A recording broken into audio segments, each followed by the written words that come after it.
오늘 우리에게 주시는 말씀은 출애굽기 6장 14절에서 30절 말씀입니다. 봉독하겠습니다.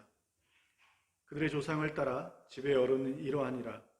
이스라엘의 장자 르우벤의 아들은 한옥과 발루와 헤스론과 갈미니, 이들은 르우벤의 족장이요.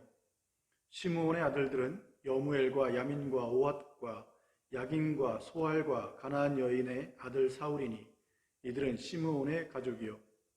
레위 아들들의 이름은 그들의 족보대로 이러하니 게르손과 고핫과 무라리요. 레위의 나이는 137세였으며 게르손의 아들들은 그들의 가족대로 림니와 시므이요. 고핫의 아들들은 아므람과 이스알과 헤브론과 우시엘이요. 고핫의 나이는 133세였으며 무라리의 아들들은 마을리와 무시니, 이들은 그들의 족보대로 레위의 족장이요. 아므람은 그들의 아버지의 누이 요기벳을 아내로 맞이하였고, 그는 아론과 모세를 낳았으며 아므람의 나이는 137세였으며 이스알의 아들들은 고라와 네벡과 시그리요.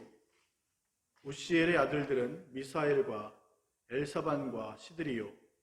아론은 암미나답의 딸 나손의 누이 엘리세바를 아내로 맞이하였고, 그는 나답과 아비후와 엘르아살과 이다마를 낳았으며 고라의 아들들은 아실과 엘가나와 아비아삽이니, 이들은 고라 사람의 족장이요. 아론의 아들 엘르아살은 부디엘의 딸 중에서 아내를 맞이하였고, 그는 비느하스를 낳았으니, 이들은 레위 사람의 조상을 따라 가족의 어른들이라. 이스라엘 자손을 그들의 군대대로 애굽 땅에서 인도하라 하신 여호와의 명령을 받은 자는 이 아론과 모세요. 애굽 왕 바로에게 이스라엘 자손을 애굽에서 내보내라 말한 사람도 이 모세와 아론이었더라. 여호와께서 애굽 땅에서 모세에게 말씀하시던 날에 여호와께서 모세에게 말씀하여 이르시되, 나는 여호와라. 내가 내게 이르는 바를 너는 애굽 왕 바로에게 다 말하라. 모세가 여호와 앞에서 아뢰되, 나는 입이 둔한 자이오니 바로가 어찌 나의 말을 들으리까. 아멘. 오늘은 핑계대는 신앙에서 사명의 길로라는 제목으로 함께 말씀을 나누고자 합니다. 우리 신앙과 영성은 습관과 매우 밀접하게 연결되어 있습니다. 그래서 신앙생활을 한다는 것은 사실 습관을 바꾸는 것이라 해도 과언이 아닙니다. 그러므로 올바른 믿음을 갖는다는 것은 습관을 바꾸는 것과 같다고 말할 수 있으며, 이것을 잊지 말아야 합니다.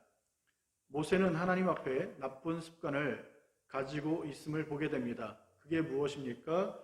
오늘 본문 30절에 입이 둔하다라고 핑계대는 것입니다. 이 모습은 처음 나온 것이 아니라 이미 4장 10절과 6장 12절에도 나타난 모습입니다. 그래서 하나님이 모세를 부르실 때에도 입이 둔하다고 핑계댔고, 또 바로에게 말씀을 전하라고 할 때에도 입이 둔하다라고 계속해서 핑계대는 모습이 성경에는 나타나고 있습니다. 이런 나쁜 습관을 가진 모세를 하나님은 출애굽 과정을 통해 그 습관을 바꾸는 훈련을 시키시고 있는 것입니다.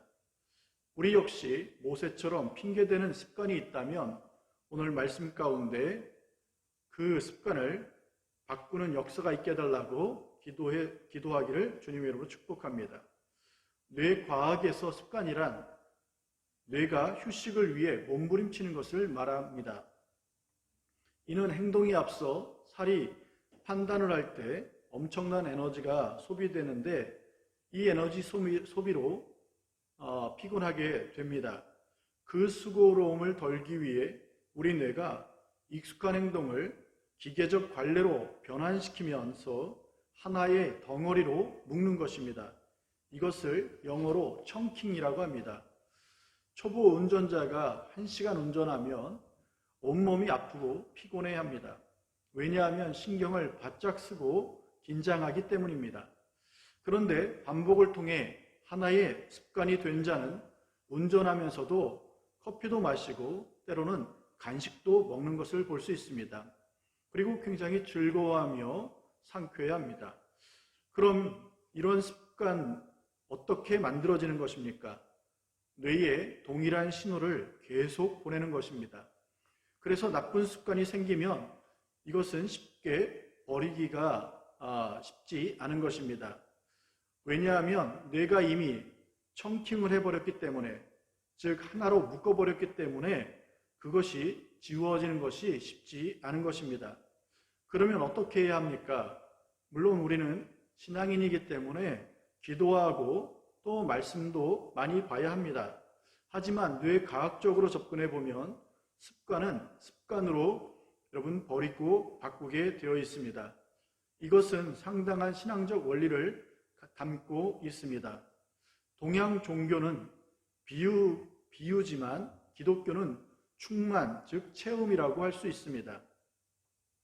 비움의 최고 종교는 불교입니다. 마음의 욕심을 비워서 해탈의 경지를 이루기에 참으로 멋져 보이는 모습입니다. 이처럼 불교는 인간의 가능성을 두었기 때문에 사람이 애를 쓰면 된다는 것입니다. 하지만 기독교는 어떻습니까? 벌레만도 못한 죄인으로 시작하게 됩니다. 그래서 나름 지성과 수준이 있다고 여기는 자들은 불교에 보다 더 깊은 철학과 도에 빠지게 되는 것입니다. 문제는 불교는 깊은 철학 종교이기 때문에 인간을 구원하지 못한다는 것입니다. 왜냐하면 사람은 비울 수 없는 존재이기 때문에 그렇습니다. 아무리 비워봤자 그 것들이 다시금 들어오기 때문이죠. 그래서 인간은 결코 가능성이 없는 것입니다. 그러면 어떻게 해야 합니까?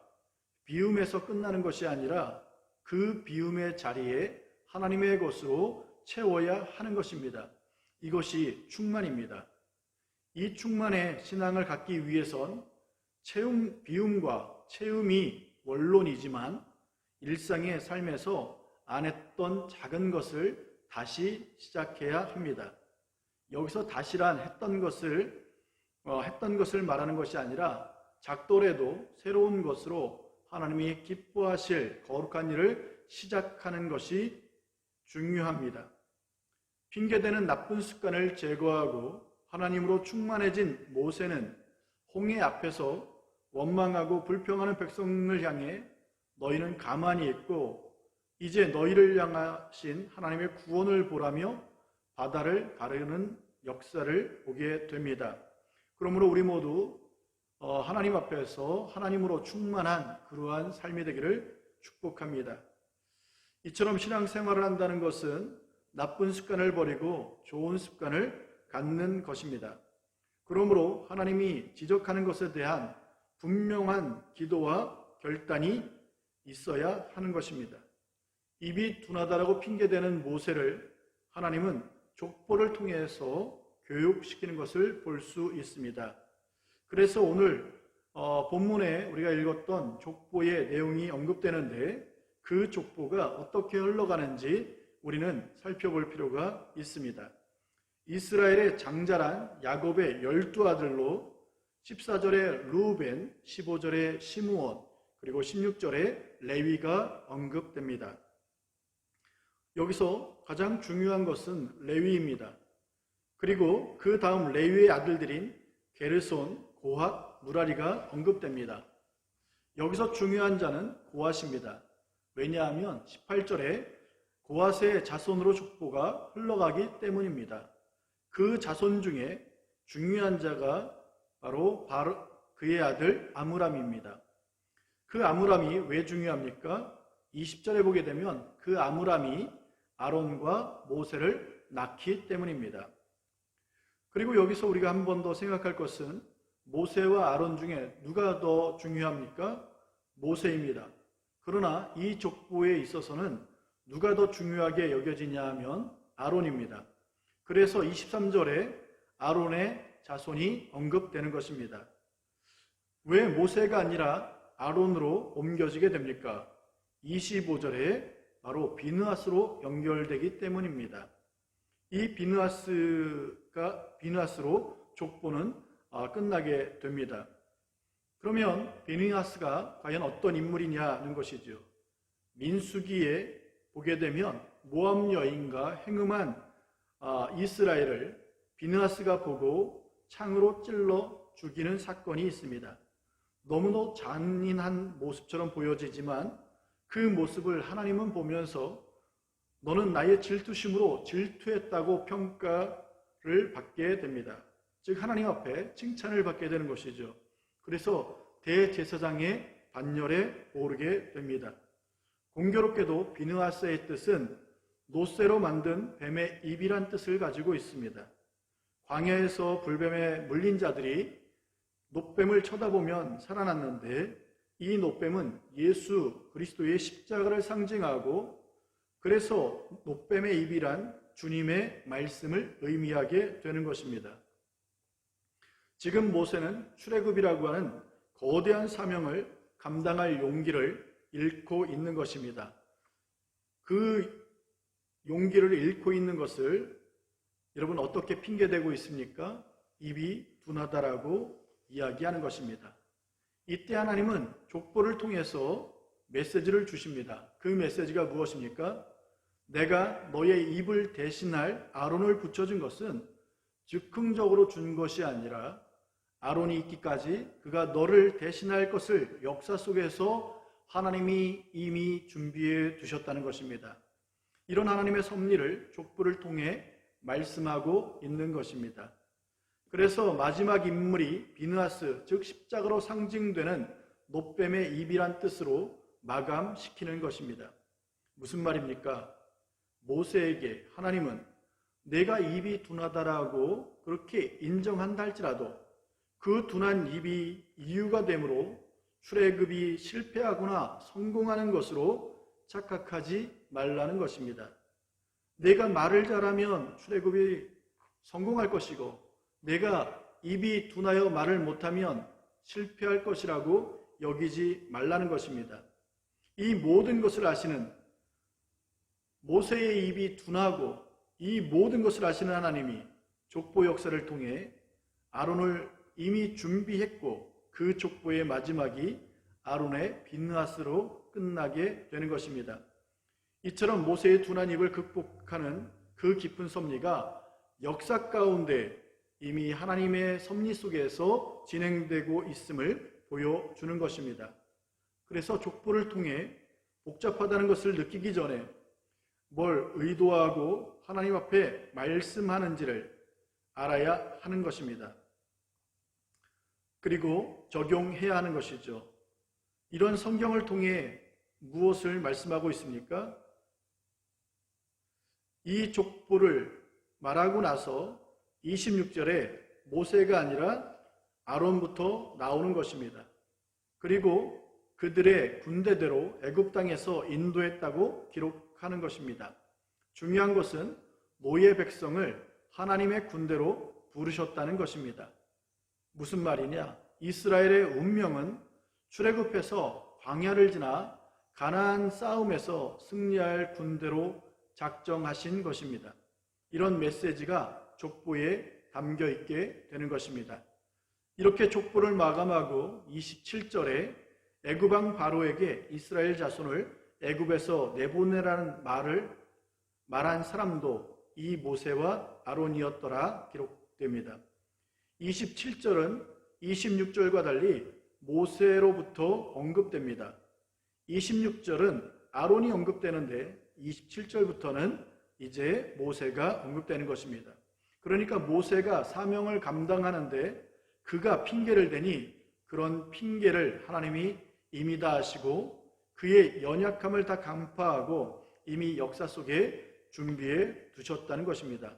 그래서 26절에 아론을 내가 준비시켰다는 취지로 아론을 먼저 쓴 것입니다. 그러므로 모세는 핑계대지 말고 담대한 믿음으로 사명자가 되라는 취지로 모세를 27절에 먼저 언급하는 것입니다. 핑계대는 모세에게 하나님이 준비하신 것을 보여주고 그것을 근거로 사명의 길을 걸어가도록 하시는 것입니다. 우리 역시 핑계대는 신앙의 모습이 늘 있을 것입니다. 그러나 그 핑계 이전에 하나님께서 우리에게 베풀어 놓으신 하나님의 섭리와 은혜와 역사를 우리가 기억하면서 그 모든 것을 준비하신 하나님의 말씀 붙잡고 오늘 우리에게 주어진 사명의 길들을 온전히 걸어감으로 오늘도 귀한 승리가 있기를 주님의 이름으로 축복합니다. 기도하겠습니다. 하나님 감사합니다. 오늘 우리가 모세는 입이 둔하다라고 하는 핑계로 하나님의 말씀과 또 하나님이 주신 사명에서 점점 부담스러워하고 이를 거부하려고 하는 그러한 죄악된 모습이 있습니다. 그러나 오늘 우리 역시 나쁜 습관들로 인하여 하나님께서 베푸신 은혜 안에 아버지의 마땅히 품어야 될 빛과 소금의 그 거룩한 모습들을 우리가 상실하며 세상과 다를 바 없는 그러한 모습으로 살아가는 죄악된 습관들이 있습니다. 하나님 아버지, 오늘 우리도 고쳐주시고 바꿔주시고 변화시켜 주시옵소서. 하나님 아버지, 습관을 습관으로 바꾼다고 오늘 말씀을 통해서 배웠는데 하나님 아버지, 나쁜 습관을 이제는 거룩한 주를 향한 그러한 모습으로 바꿔낼 수 있도록 인도해 주옵소서. 기도하되 하나님의 이름으로 하나님의 뜻을 따라 성령의 인도하심을 따라 기도하고 하나님 말씀을 보되 하나님의 감동을 따라 그 말씀들을 보므로 그 말씀 속에 담겨져 있는 의미와 의도와 또 주님께서 말씀하시는 것들을 깨달아 알 수 있는 지혜가 있게 하여 주옵소서. 오늘 아버지 하나님이여 핑계대는 신앙에서 사명의 길을 걸어갈 수 있도록 인도하신 주님, 오늘 우리도 그러한 사명자의 길들을 걸어가게 하실 줄 믿사오니 오늘 우리와 함께 하시는 주님과 더불어 승리하는 인생 되게 하여 주옵소서.